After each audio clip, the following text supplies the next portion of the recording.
Assalamualaikum warahmatullahi wabarakatuh. Kami dari kelompok 4 akan mempresentasikan tugas kami untuk mata kuliah teknologi las yang berjudul meningkatkan kualitas hasil las Shield Arch Welding atau SMAW terhadap distorsi.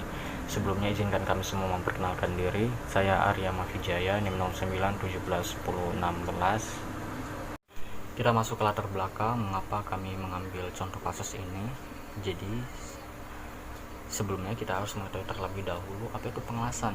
Jadi pengelasan sendiri ialah proses penyambungan dua logam, dan proses ini sering sekali kita jumpai pada proses pembuatan suatu konstruksi. Begitupun juga di industri perkapalan, karena di industri perkapalan untuk menyatukan komponen-komponen konstruksi kapal sehingga tercipta bangunan kapal yang utuh, dan agar daya produksi meningkat, maka teknologi las ini sangat-sangat dibutuhkan. Salah satu teknik pengelasan yang ada dan sering digunakan ialah SMAW atau Sheet Metal Arch Welding. Ini merupakan teknik pengelasan yang memanfaatkan arus listrik untuk membentuk busur arus dan juga elektroda berselaput. Dan pada prosesnya SMAW ini terdapat gas pelindung yang dapat tercipta ketika elektroda terselaput tersebut mencair, sehingga tidak diperlukan lagi tekanan gas inert untuk menghilangkan udara atau oksigen yang dapat mengakibatkan korosi dan penggelembungan pada hasil akhir dari pengelasan ini. Dan pada industri perkapalan sendiri, pemakaian las SMAW ini lebih sering digunakan karena pengoperasiannya yang mudah dan hemat. Namun pada prosesnya tidak selamanya proses pengelasan SMAW ini akan menghasilkan las-lasan yang sempurna, karena ada saja kecacatan yang dapat ditimbulkan oleh beberapa faktor. Contohnya saja, proses pengelasan pada lambung kapal ini dapat mengakibatkan distorsi pada plat baja, sehingga bentuk body plan yang telah dibuat itu berubah. Distorsi sendiri ialah perubahan bentuk atau penyimpangan bentuk yang diakibatkan oleh panas, dimana lebih jelasnya dia akan mengalami pemuaian ketika terkena panas dan penyusutan apabila mengalami pendinginan. Dan ini juga disebabkan oleh sifat alami dari logam itu sendiri. Maka salah satu cara untuk mengatasi hal tersebut ini dibutuhkan kemampuan dari seorang operator, karena dengan kemampuan dari seorang operator ini diharapkan dapat melakukan pengendalian terhadap pemuaian dan penyusutan yang berlebihan. Perkenalkan, nama saya Muhammad Syarifuddin. Di sini saya menjelaskan mengenai rumusan masalah dan tujuan dalam meningkatkan kualitas hasil las Sheet Metal Arch Welding atau SMAW terhadap terjadinya distorsi. Untuk rumusan masalah, terdapat 2 poin rumusan masalah yang kami bahas. Yang pertama, bagaimana cara meningkatkan kualitas hasil pengelasan Shield Metal Arch Welding atau SMAW terhadap distorsi pada lambung kapal. Untuk poin kedua, bagaimana cara mengontrol terjadinya distorsi pada pengelasan Sheet Metal Arch Welding atau SMAW di lambung kapal.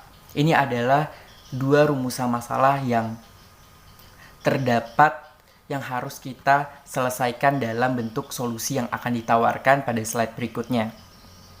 Nah, selanjutnya itu ada tujuan. Tujuan adalah tujuan dalam hal ini sesuatu yang ingin kita capai dalam permasalahan, dalam menyelesaikan permasalahan ini gitu. Terdapat 2 tujuan yang ingin kita capai. Yang pertama, untuk meningkatkan kualitas hasil pengelasan Sheet Metal Arch Welding atau SMAW terhadap distorsi yang terjadi pada lambung kapal.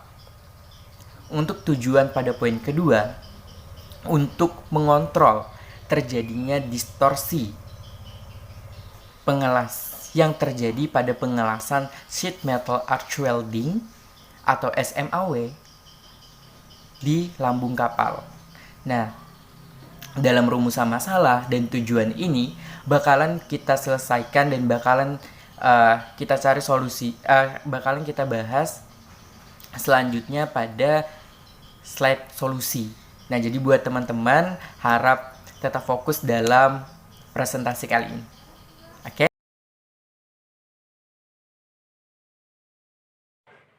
Halo, perkenalkan nama saya Ganti Christian, NIM 0930.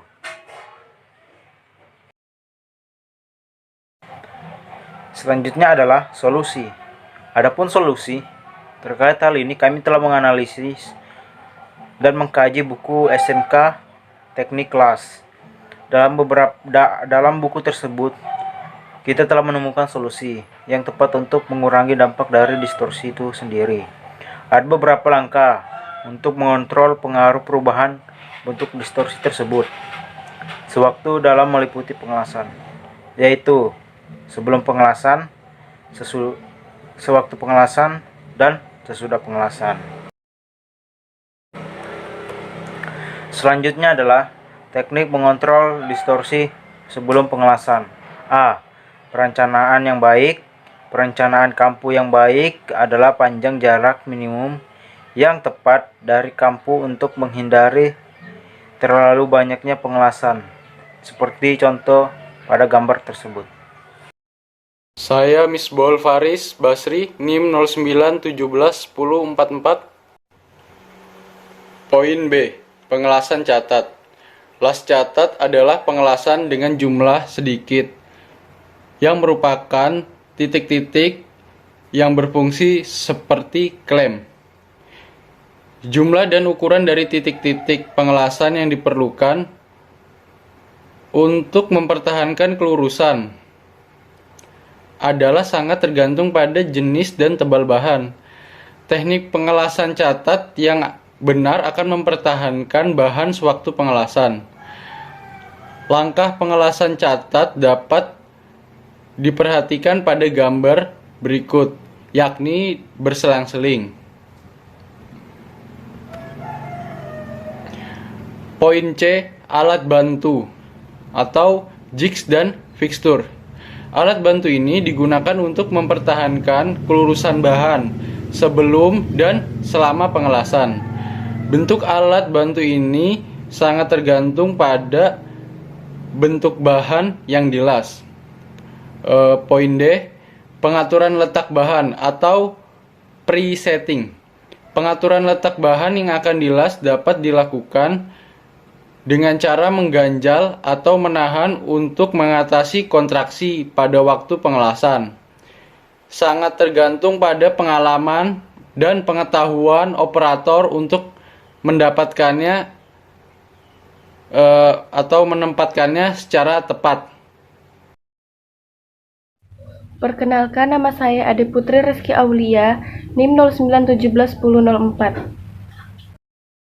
Selanjutnya ada teknik menghindari distorsi sewaktu pengelasan, yang terdiri dari A. Pengelasan selang-seling. Apabila pengelasan secara terus-menerus dari salah satu ujung ke ujung yang lain, maka kontraksi akan terus bertambah selama proses pengelasan, dan inilah salah satu penyebab perubahan bentuk. Ini dapat diatasi dengan teknik pengelasan secara selang-seling dengan arah pengelasan yang berlawanan. Selanjutnya ada B. Pengelasan seimbang.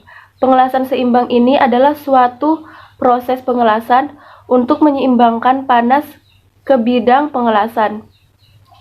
Metode ini sering digunakan untuk memperbaiki kebulatan atau kelurusan poros dan setiap jalur pengelasan dilakukan berseberangan. Ini bertujuan untuk mempertahankan keseimbangan kontraksi dan mengurangi perubahan bentuk. Urutan pengelasan, perhatikan gambar berikut. Selanjutnya ada C. Pendingin buatan. Logam pendingin ditempelkan pada logam yang dilas supaya panas pengelasan dipindahkan ke logam pendingin.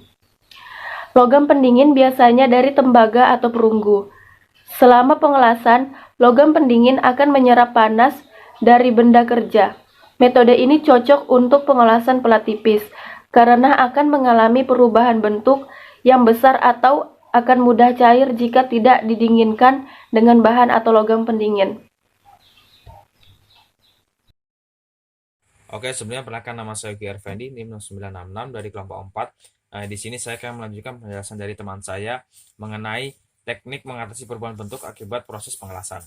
Untuk memperbaiki perubahan bentuk akibat proses pengelasan sangat sulit sekali, bahkan kadang-kadang tidak mungkin untuk dilakukan. Oleh karena itu, penting bagi kita untuk memperhatikan cara untuk mengatasi perubahan bentuk sebelum pengelasan dan selama proses pengelasan. Walaupun demikian, ada dua cara untuk mengatasi perubahan bentuk setelah proses pengelasan. Yang pertama adalah dengan memanaskan dengan api. Yang kedua adalah memukul logam pada saat kondisi panas. Nah, yang pertama, meluruskan logam dengan memanaskan dengan api. Nah, perhatikan gambar berikut menunjukkan batang baja mengalami kebengkokan akibat proses pengelasan. Salah satu permukaannya. Konstruksi dari hasil pengelasan membengkok baja ke arah pengelasan. Kalau sisi yang berlawanan dari proses pengelasan tersebut dipanaskan, dan didinginkan, maka sisi tersebut akan menyusut dan sehingga benda akan lurus kembali. Bisa diperhatikan gambar berikut, ada keterangannya di mana hasil pengelasan dan di mana daerah yang harus dipanaskan dengan api. Untuk yang kedua, pemukulan logam pada waktu kondisi panas. Metode ini digunakan untuk menarik atau meregangkan hasil pengelasan dan bagian logam yang berdekatan dengan tempat pengelasan dengan cara memukul-mukul selagi masih panas. Peregangan ini akan mempengaruhi hasil pengelasan menjadi mengkerut namun membantu menghilangkan kontraksi. Perlu diperhatikan bahwa pemukulan yang keras dapat mengakibatkan kerusakan dan retak. Oke, terima kasih. Sekian persesi dari kelompok kami. Apabila ada yang ingin ditanyakan, silakan bertanya di kolom komentar. Terima kasih. Wassalamualaikum warahmatullahi wabarakatuh.